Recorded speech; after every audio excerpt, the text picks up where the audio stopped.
Okay, I'm going to get started by just welcoming everyone. Welcome to Wat Tung. Nice to see all of you guys here this evening. Welcome to everyone who's joining online as well. This is our Sunday evening meditation where I get together with students, guide you in a meditation session. And then afterwards, I'll just share a little bit of the teachings of the Buddha with you. But mainly, I'm going to open up to whatever questions you guys might have. You can ask anything and everything that you'd like related to the teachings of the Buddha or your meditation practice, any personal challenges that you're having. We can talk about anything and everything that you'd like to talk about. Tonight, we're going to be doing loving kindness meditation, which is a form of meditation that helps you to eliminate anger, hatred, ill will, and all the lesser versions like frustration, agitation, annoyance, even the slightest dislike. Right now, if you have dislike in your mind towards others, it's actually coming from your own mind. Oftentimes we think that dislike, that anger and hatred is coming from other people, but it's actually coming from your own mind. This is why you can eliminate it. That if you're having dislike or anger or frustration towards others, that's because the mind has a craving for permanence and wanting everyone to do it this way, where you live in an impermanent world and not everyone's going to do things the same way. But the mind's craving for permanence wants everyone to do it this way, and it can only be happy if everyone does it this way. So if someone does it a different way, the mind gets angry or frustrated. So you might have dislike or anger or frustration towards certain people, maybe even yourself. Sometimes people have this negative self-talk or this inner dialogue where you're degrading and diminishing yourself. You can eliminate all of that through this meditation that I'm sharing. But then also there's other teachings that you need too. It's not just meditation. So you're not going to be able to meditate your way to the end of anger. You're going to need that as part of kind of filling up your gas tank and going out into the world and be loving and kind through your intention, speech, and actions. This filling up of the gas tank in meditation will allow you to do that, because yes, you need to meditate, but you need to be able to go out into the world and be loving and kind with people through your intention, speech, and actions. And that's what's going to help you with the real transformation. So I'm going to guide you guys in this meditation, helping you understand it. And then afterwards, we can talk about it and I'll help you to understand more about how it's working to improve your mind.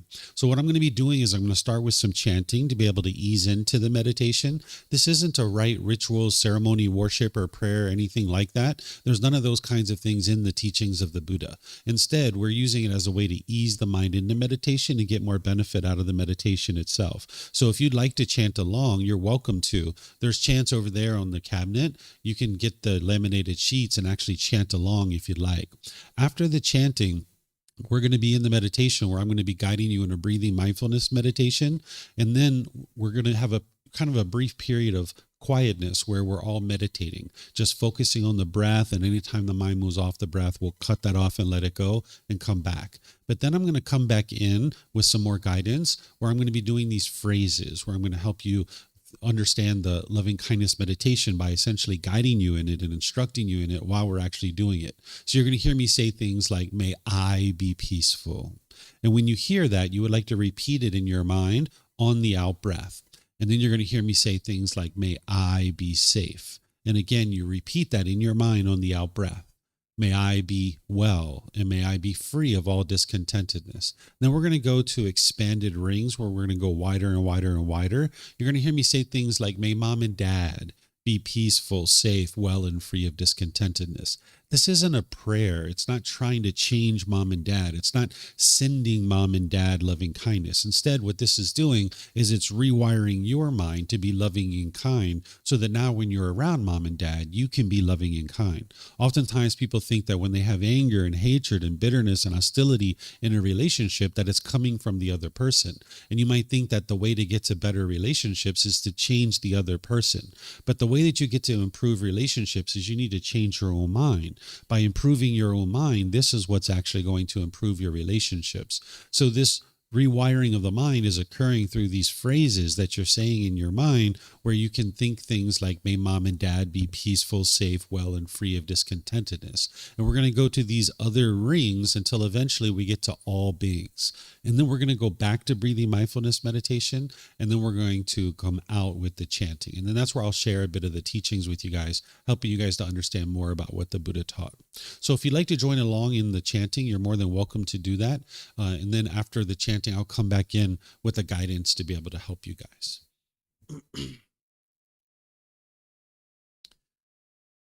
Arahang สัมมาสัมพุทโธมหาเกวาพุทธังมหาเกวันหังอภิวาเทมิสวากขาโตมหาเกวตาธัมโมนามังนามัสสามิสุปฏิปันโนมหาเกวโตสาวกสังโฆสังฆังนามามินับโมรัสสะภะคะวะโตอะระหะโตสัมมาสัมพุทธัสสะนับโมรัสสะภะคะวะโตอะระหะโตสัมมาสัมพุทธัสสะนับโมรัสสะภะคะวะโตอะระหะโตสัมมาสัมพุทธัสสะอิติปิโสมหาเกวาอะระหังสัมมาสัมพุทโธ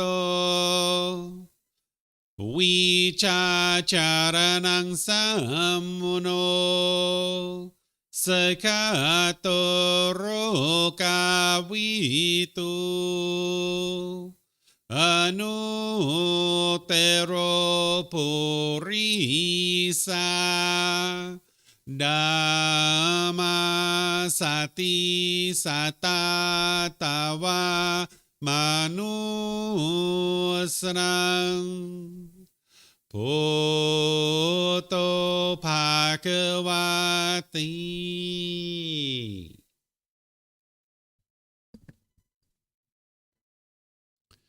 Okay, with the lower body and hands and arms comfortable, and the upper body erect, just close the eyes and start breathing in through the nose and out through the nose. Here you're just looking to establish the breath. A nice, natural, steady, consistent breath.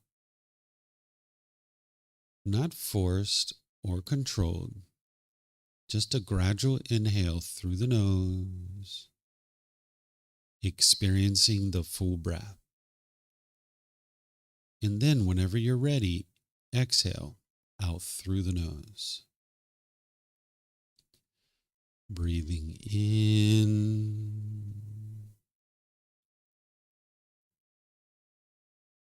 and out.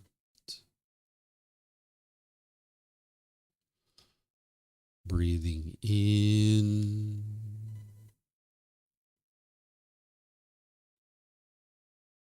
and out.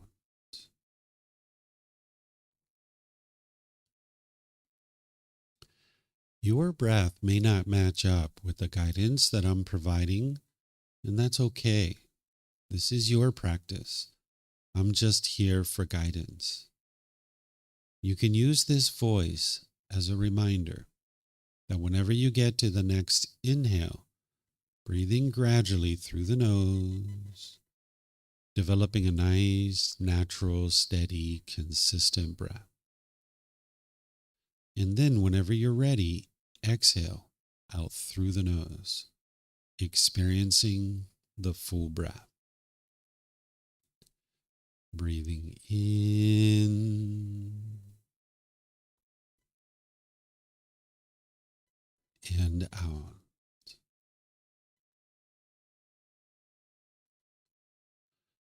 Breathing in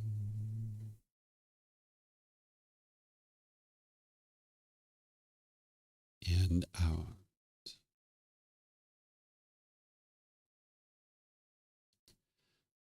With the breath well established, start fixating the mind on the breath, either the sound of the breath coming into the nose or the sensation of air moving over the skin into the nose. The breath is the present moment. Fixate the mind on the breath, the present moment. Breathing in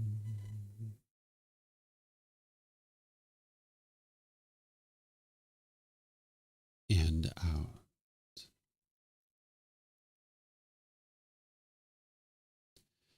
Breathing in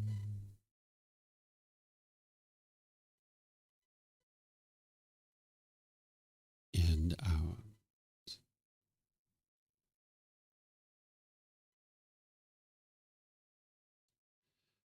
With the mind fixated on the breath, whenever you notice that it moves off the breath, cut that off, let it go, and come back to the breath, the present moment. No need to observe the thought, label it, judge it, analyze it, or even try to figure out where it's coming from. Whenever you notice that the mind is moved off the breath, cut that off, let it go, and come back to the breath, the present moment. Breathing in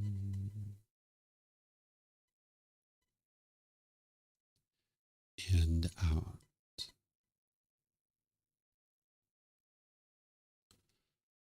Breathing in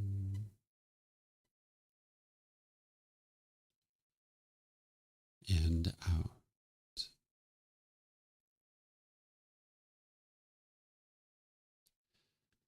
I'm going to be quiet now and let you do this work of focusing on the breath, cutting off and letting go anytime the mind moves off the breath. Then I'll be back with more guidance on loving kindness meditation. You have nowhere to go. There's nothing to do. No one needs you right now. This is your time to focus on the breath. Breathing in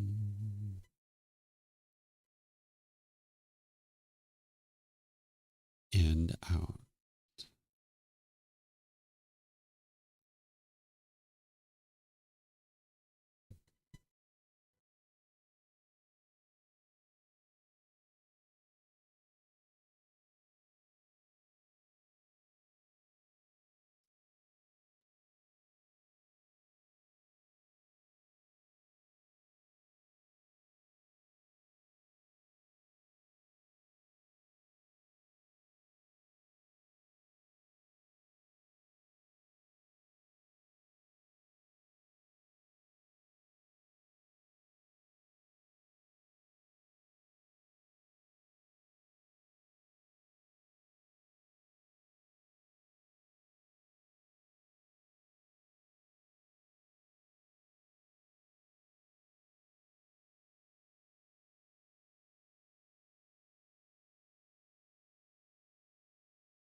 Continuing to breathe in through the nose and out through the nose. Repeat these phrases in the mind on the out breath.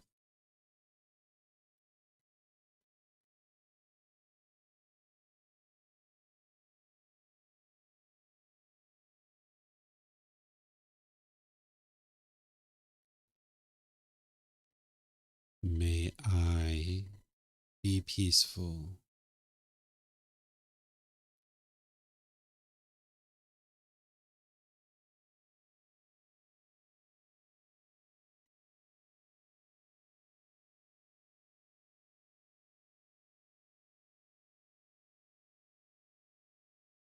May I be safe.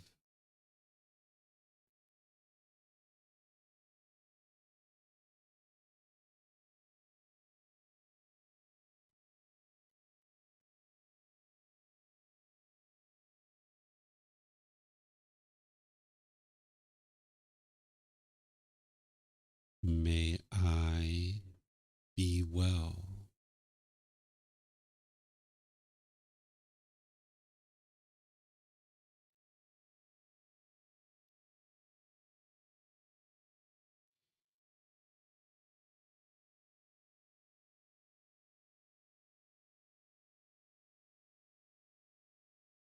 May I be free of all discontentedness and the suffering that it causes.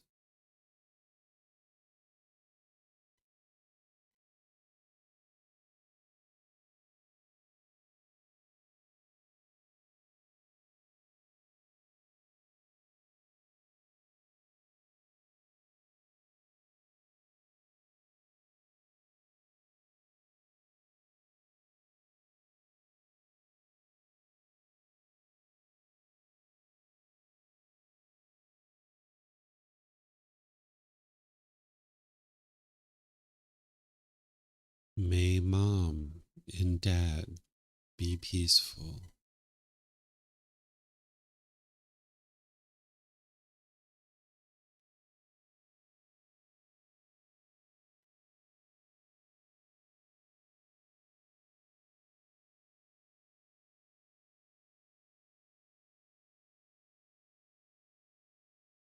May they be safe.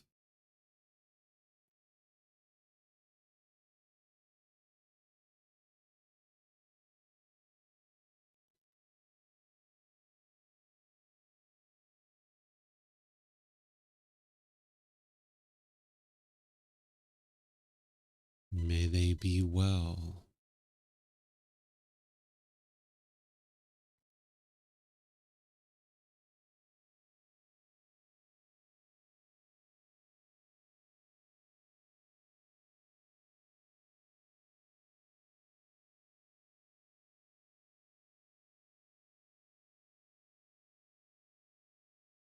May they be free of all discontentedness and the suffering that it causes.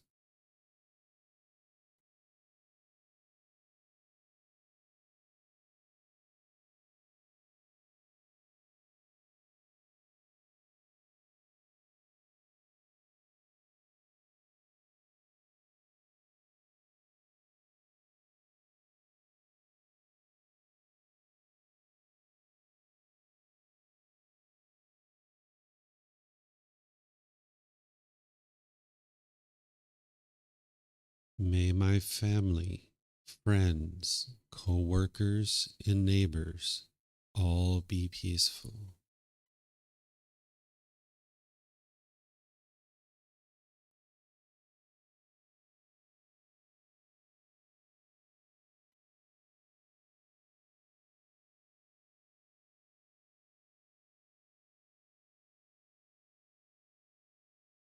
May they be safe.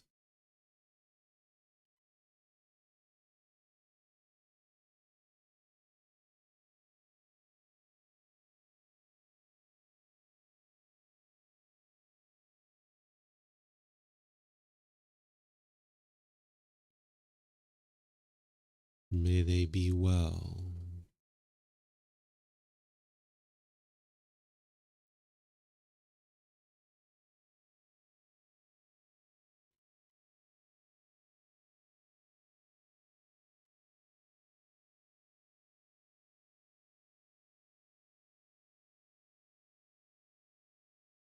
May they be free of all discontentedness and the suffering that it causes.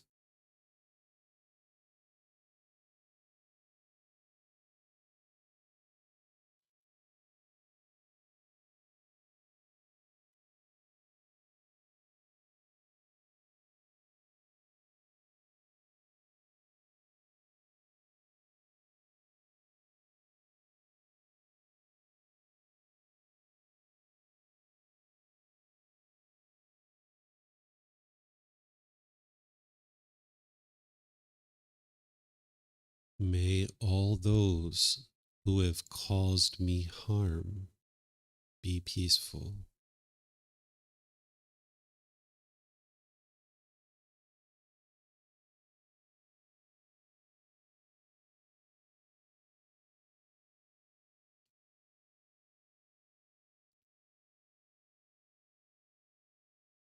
May they be safe.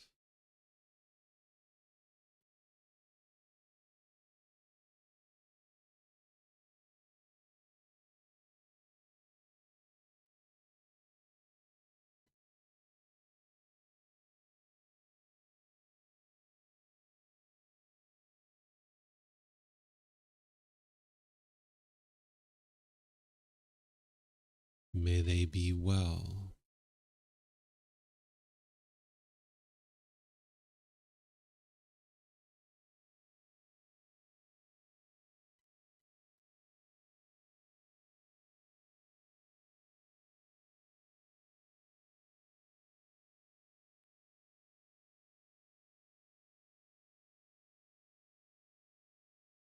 May they be free of all discontentedness and the suffering that it causes.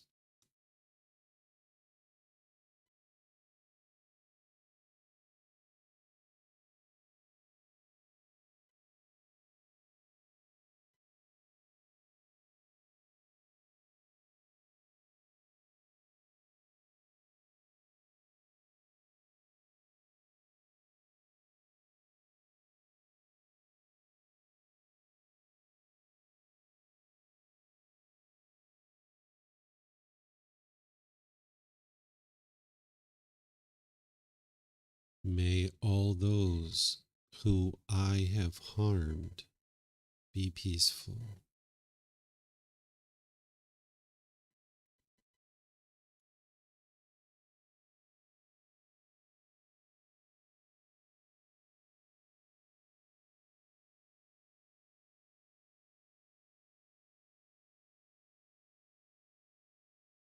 May they be safe.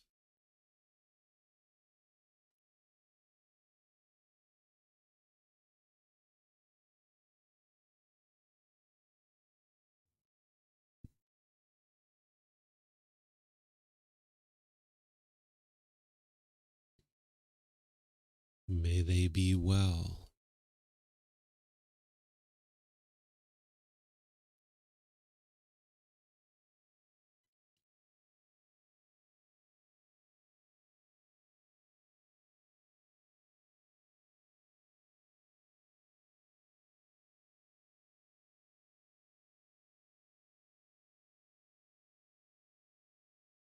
May they be free of all discontentedness and the suffering that it causes.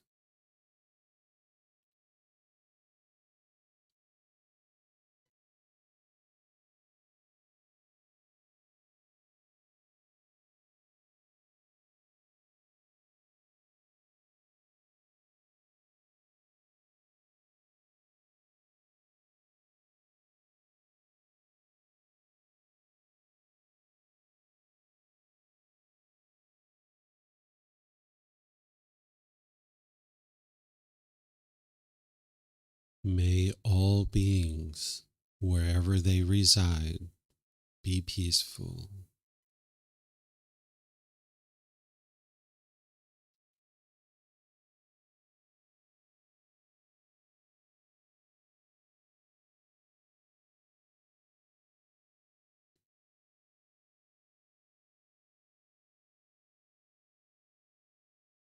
May all beings Be safe.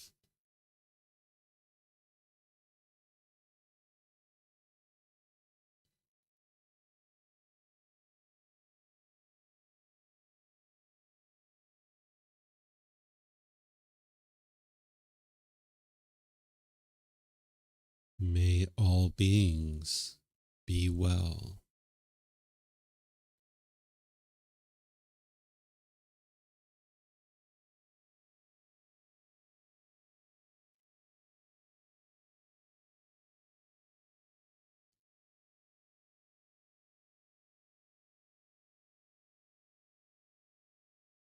May all beings be free of discontentedness and the suffering that it causes.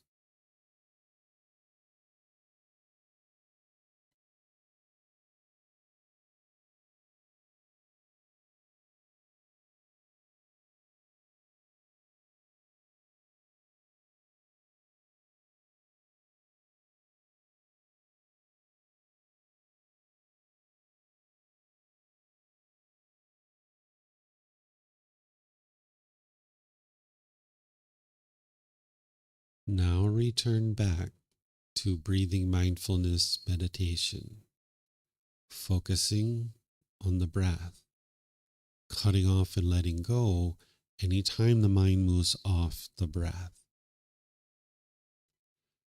Breathing in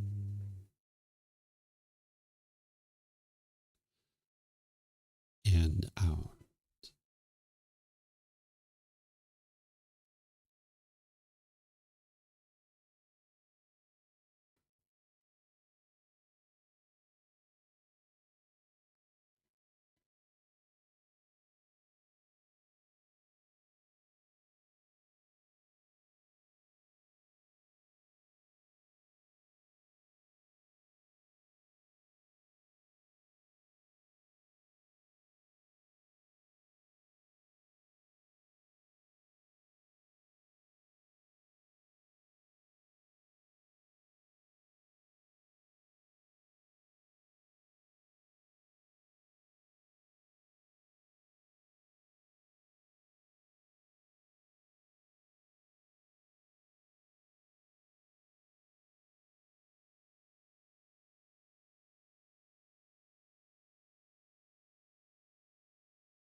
อะระหังสัมมาสัมพุทโธมหาเขวา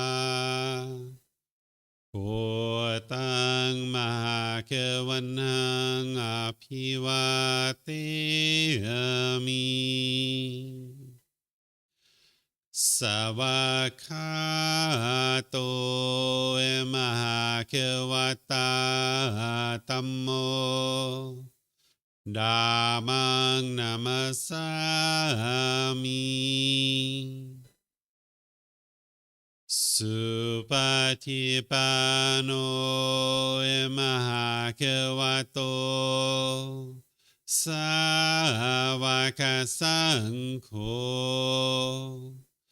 สังฆังนามามินะโมตัสสะภะคะวะโตอะระหะโตสัมมาสัมพุทธัสสะนะโมตัสสะภะคะวะโตอะระหะโตสัมมาสัมพุทธัสสะนะโมตัสสะภะคะวะโตอะระหะโตสัมมาสัมพุทธัสสะอิติปิโสมหาเขวา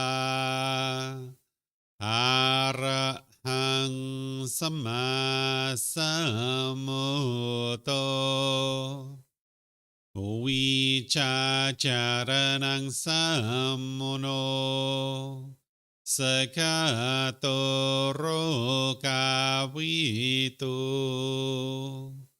อนุเตโรปุริสาดัมมาสติสัตตาตาวามนุสรังพุทโธภาควาติ Okay, if you guys would like to slowly make your way out of meditation.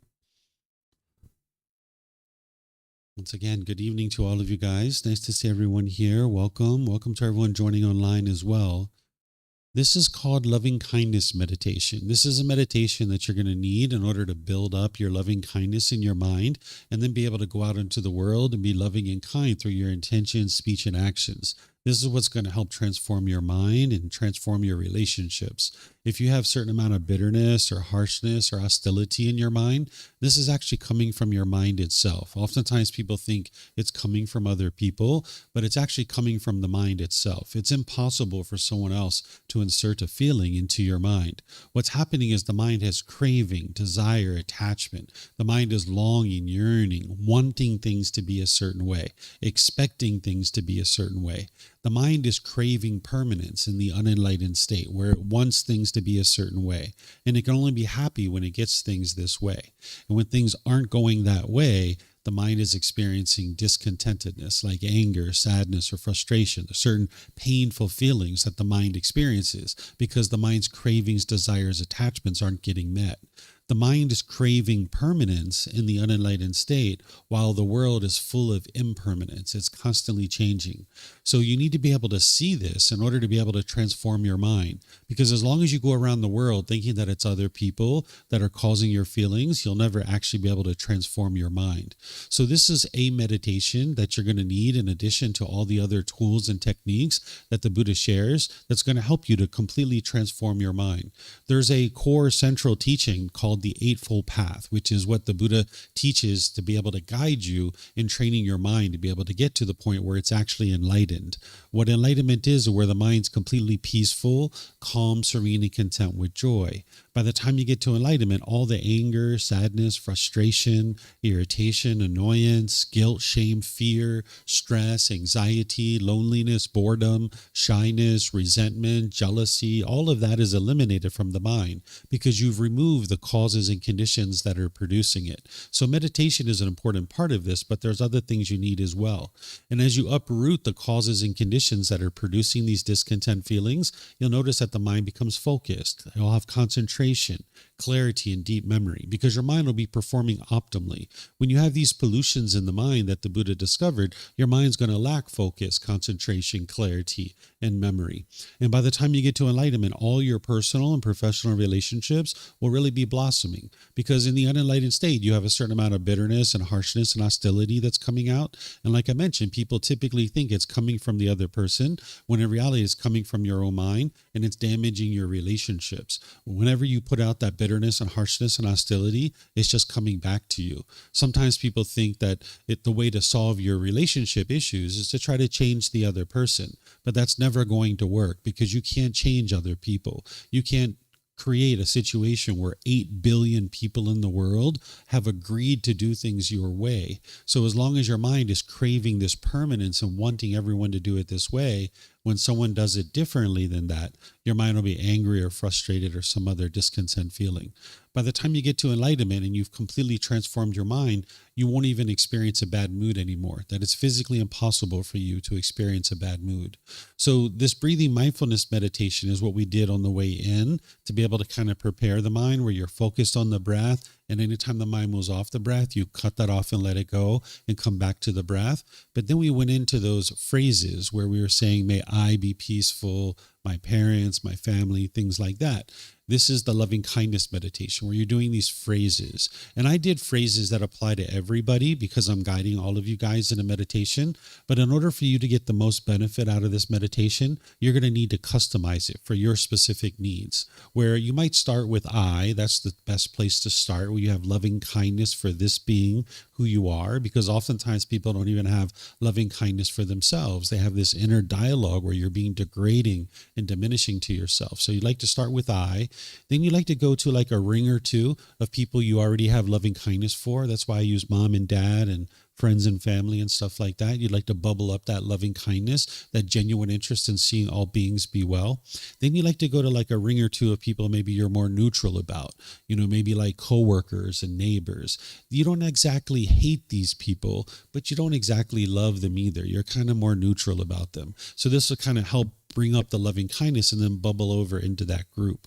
But then you'd like to include some people that you actually do have anger and hatred towards. Maybe there's certain people in your life, maybe an ex-boyfriend or an ex-girlfriend, or maybe an ex-colleague or boss or something like that. Or maybe it's a group of people. You can even do groups of people. So where I just did kind of general phrases, you can actually do things like, may Barbara be peaceful, safe, well, and free of discontentedness. Or may all politicians be peaceful, safe, well, and free of discontentedness. You have anger and hatred towards politicians or lawyers or police officers. You can do an individual or you can do a group of individuals as well.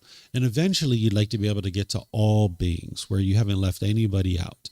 And like I mentioned, what this does is it like fills up your gas tank. So you have this loving kindness in your mind. And then you go out into your day being loving and kind through your intention, speech, and actions. And the Buddha gives you guidance on how to do that through the Eightfold Path. That's why you need to understand that core central teaching.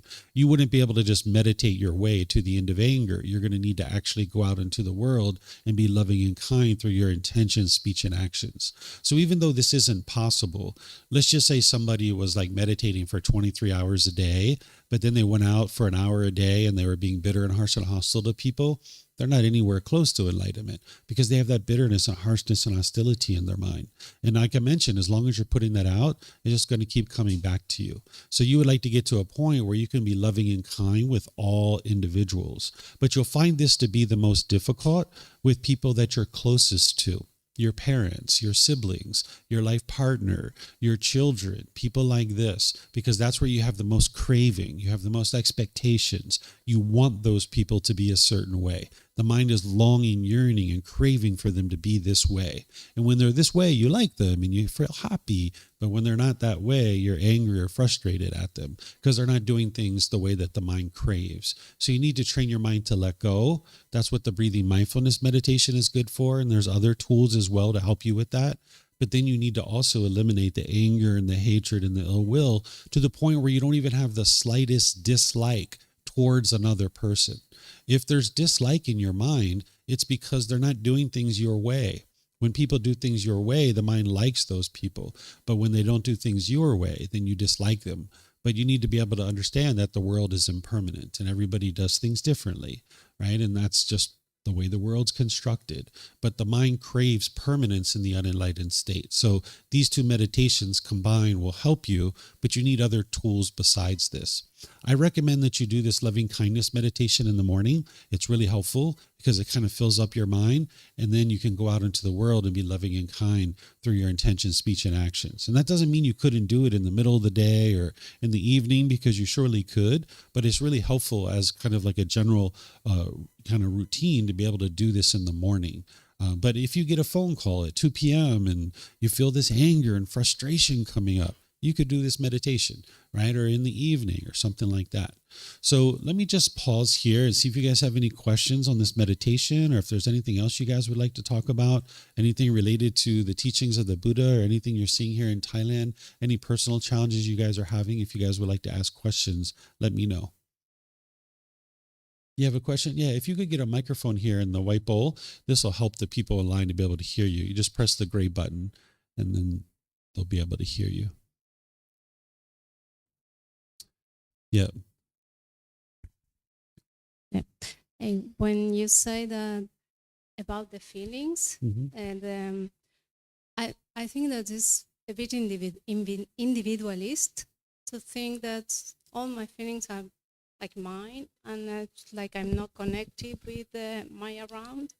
And sometimes, like we go to some places and there's a kind of environment around us. Like when we say the good energy and in a place, or sometimes in a party, that we feel like emotions and good energy, or some places like a bad energy. That is not my feelings, I think. This is my question. Okay. So the mind in the unenlightened state will lack wisdom about the world and how the world truly works. This is what the Buddha discovered, is that in the unenlightened mind, it has a certain lack of wisdom. There's confusion, there's misunderstanding. And because the mind has that lack of wisdom, it will continue to stay stuck in this continuous cycle of experiencing anger and sadness and frustration over and over and over again.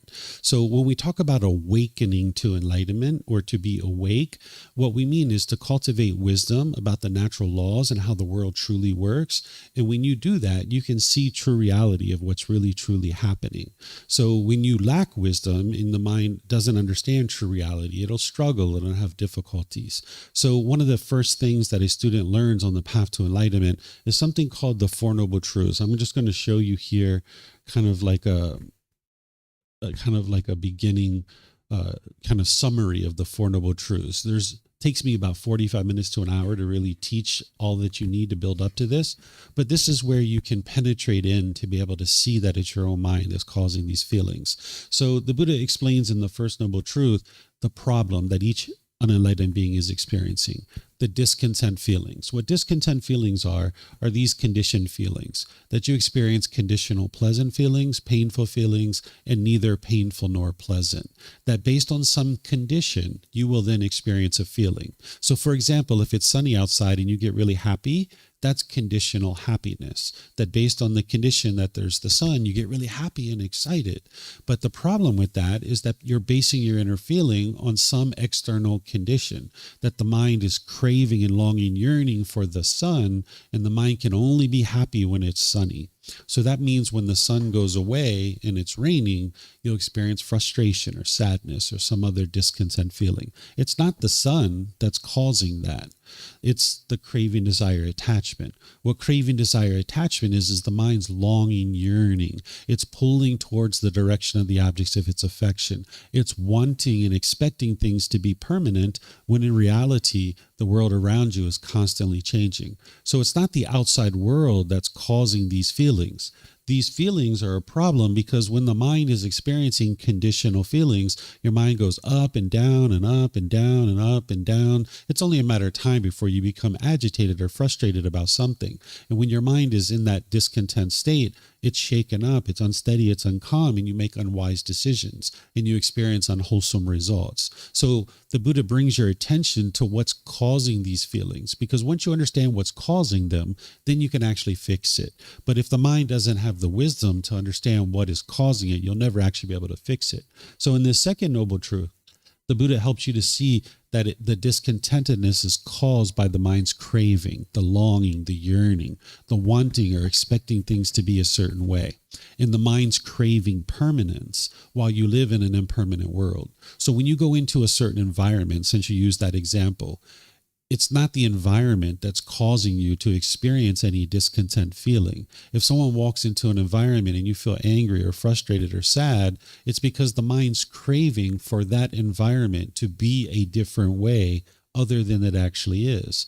So I don't suggest that this occur, but let's just say you're walking down the street and you see a parent holding the child's hand and they're walking together down the street, and you're like, oh my gosh, that's so beautiful, that's so lovely that this parent is walking down the street and the child's holding their hand. Oh, I get such pleasant feelings when I see that. But then when you turn the corner and you walk down the street and you see a parent slap their child across their face, again, I don't suggest somebody does that, but if you saw that, it's not the person slapping the child across the face that's causing your anger. What it is the mind's craving and longing, yearning, craving this permanence, wanting and expecting things to be a certain way.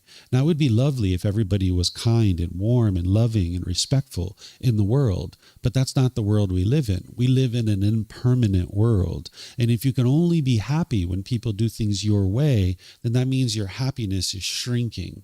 Because what the unenlightened mind does is it has these cravings and these expectations that if my mom and dad do this, if my brothers and sisters do this, if the weather is this, if my boss does this, if I have this kind of house and this kind of car, if I have this much money in my bank account, then I'll be happy. So the happiness is shrinking. An individual is sabotaging their ability to be happy because there's these cravings, this longing, yearning in the mind. So you need to be able to peer through this and see it for yourself, because none of the teachings of the Buddha are based in belief. So you can't believe what it is that I'm sharing. So I would encourage you to take a moment to look at your life. Look at a recent situation when you were angry or sad or frustrated. It could have been this morning or yesterday or last week. What was it that your mind was longing, yearning for? What did you want? What did you expect? And if you would have gotten it, you would have been happy or excited. But because you didn't get what you wanted or expected, the mind was angry or frustrated. Because the mind craves permanence. You need to be able to see this for yourself. Like, for example, if you get together with a boyfriend or girlfriend and you're really happy and excited about that, that's because your cravings, desires, attachments are getting fulfilled. You're getting what you want. But then when you guys break up and you're sad or frustrated, that maybe you're angry or lonely or bored, this isn't your love that's causing it. It's the mind holding on and craving permanence. This person's not permanent in your life. Even if you guys were together for the rest of your life, you guys would have died at some point and the relationship would be over. Or say you got a brand new car and you were really excited about this brand new car and you drove it to a store and you parked it and you went inside.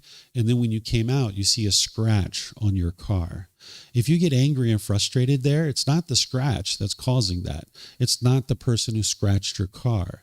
It's the mind craving permanence, expecting this car to be permanently beautiful, when in reality, you live in an impermanent world. We're not talking about what's wise or unwise, because obviously when we walk through a parking lot, we aspire not to scratch anybody's car.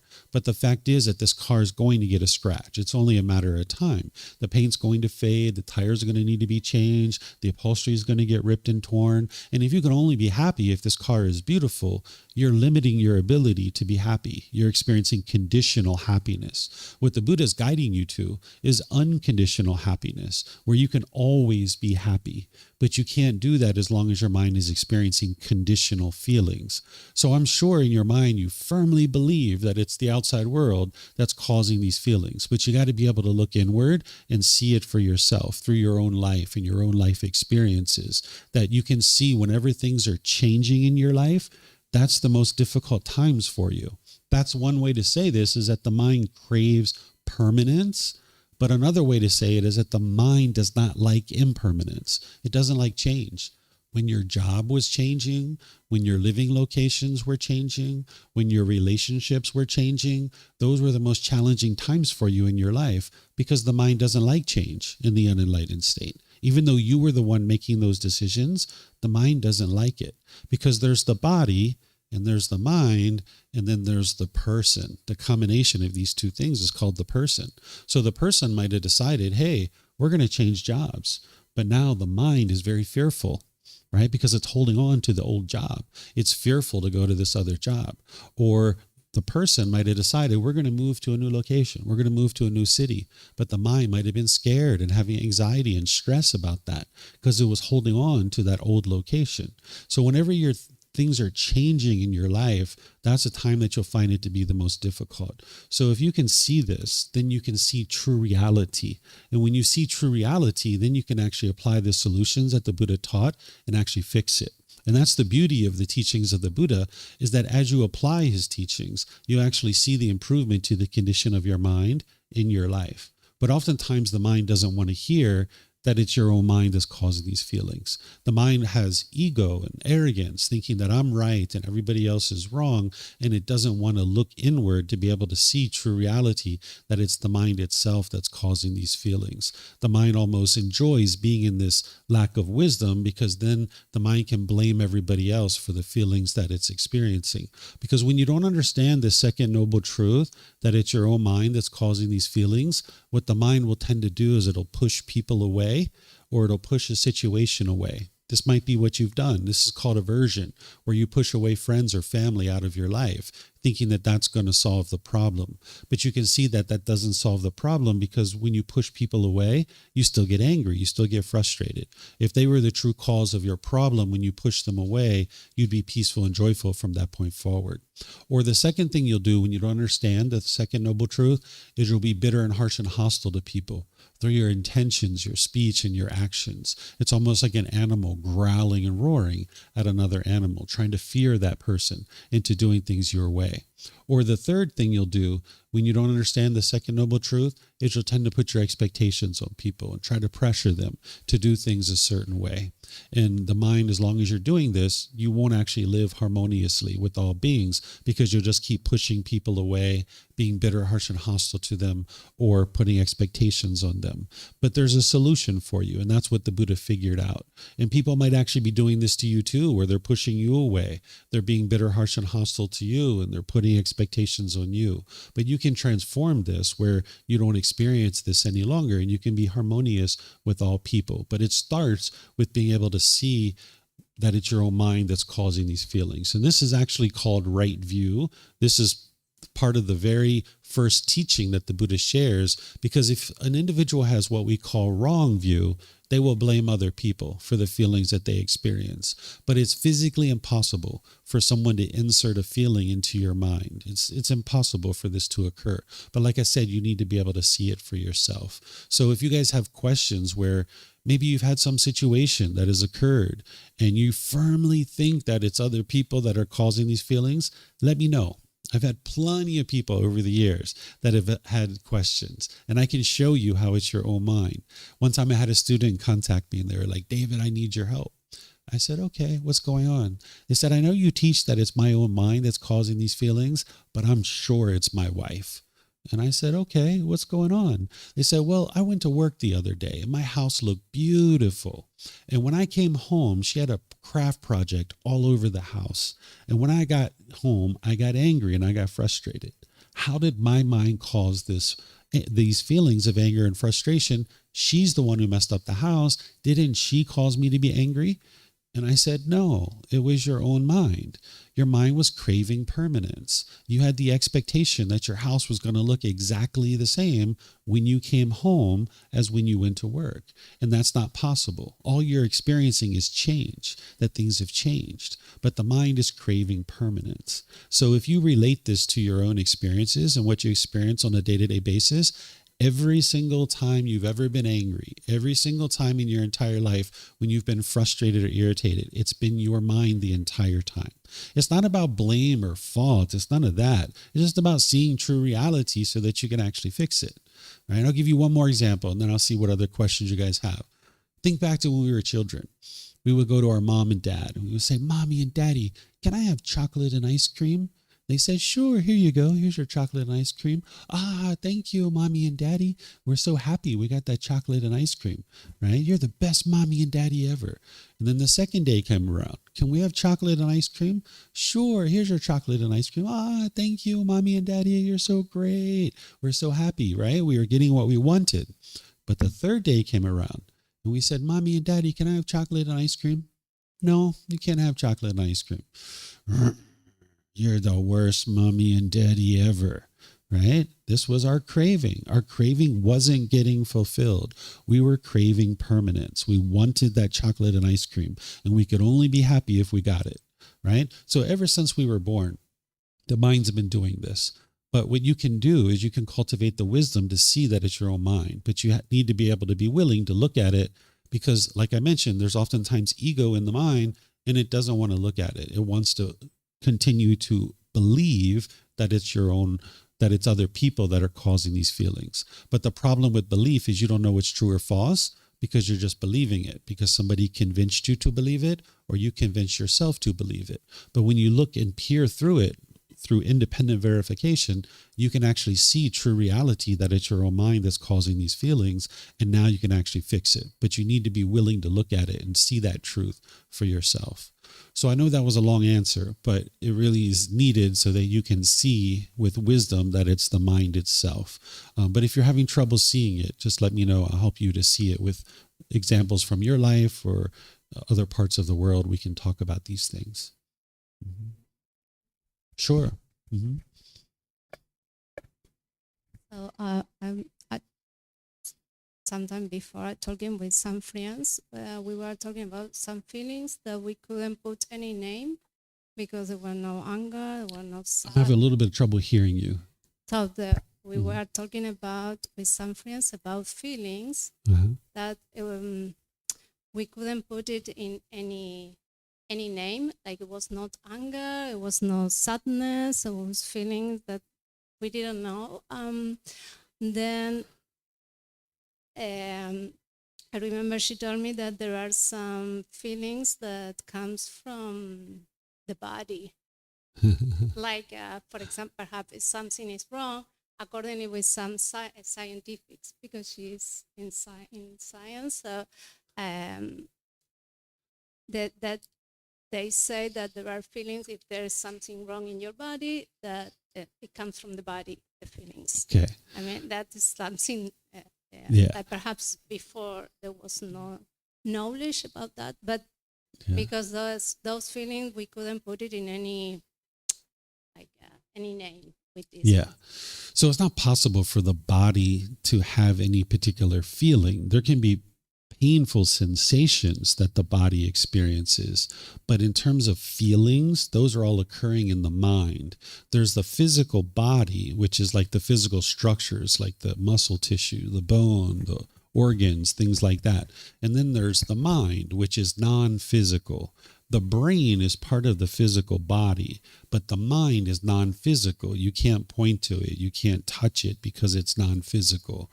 The combination of these two things we call a person or a human being. So one of the ways to think about the mind is like a CPU on the computer, right? The body is just the keyboard and the monitor and the mouse and all that kind of stuff.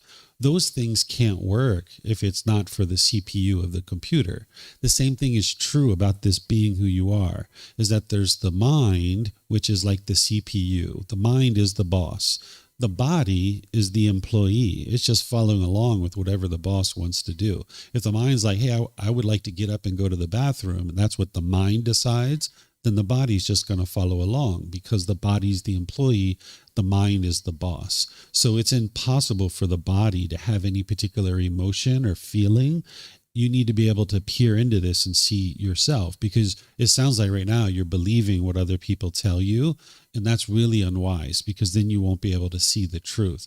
But when you peer into it and you independently look to verify it, you'll be able to see the truth. That's what the Buddha is helping you to be able to see, because in the unenlightened mind, like I said, there's a lack of wisdom, there's a lack of understanding, there's confusion and misunderstanding. But what you're doing on this path is you're awakening to be able to see the truth. So this physical body, it's impossible for it to have any particular emotion or feeling. But there's definitely people that talk about that and that are misunderstanding about that. But if you peer into it yourself, you can see, using this analogy of the computer and the CPU. Because if the CPU is not working on the computer, the whole computer doesn't work, right? The monitor, the keyboard, the mouse, none of that stuff works. Same thing's true with the human being. If the mind is not well, then the whole body isn't well. And this is why people sometimes think that emotions are occurring in the body, because they'll feel tension in their shoulders, but it's coming from the mind. Or they'll feel tightness in their neck, but it's coming from the mind. It's the mind that's producing this. It's not in the body itself. Mm-hmm. Anything else you guys would like to ask about? And those of you guys online, you can put your questions into Facebook, YouTube, or Zoom, or you can raise your hand in Zoom and ask any questions that you like. No questions here? Okay. I don't see any questions online either. Okay, so what I'll do is just end by thanking all of you guys for joining. Thank you for your interest in learning the teachings of the Buddha. If you guys would like to learn more, there's plenty of opportunities for you guys to do that. You can see it on our bulletin board over there. We have lots of opportunities. You can also see it on our website as well. I suggest for people to start with this first book. This is the best place to start. You can actually get it for free by downloading it from our website. You can take it and go print it. You can get printed versions here by just reimbursing us for the printing cost so that we can purchase more books, or you can order it on Amazon.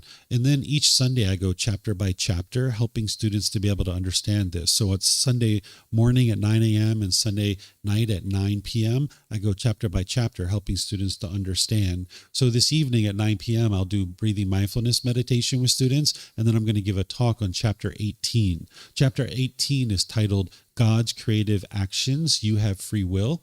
Oftentimes people think that the Buddha didn't teach about this being of God, but he actually did. He just didn't put this being at the center of his teachings. So you can actually get to enlightenment with a relationship with this being or without a relationship with this being. So I'm going to help you to be able to understand, whichever way you decide, whether you'd like to have a relationship with this being or not, how to actually attain enlightenment. So if you guys would like to learn that, you're more than welcome to. And as you travel, if you'd like to continue to learn, you can actually come in through our live stream, or you can watch our recordings and those kinds of things to gradually be able to build the wisdom that you need to move your mind to this enlightened mental state. So whatever you choose to do today, have a lovely and wonderful rest of your day. We'll see you next time. Sawadee-kap. Sawadee-kap. We can talk. Let me just turn this off.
Thank you again for watching. Enjoy your meditation.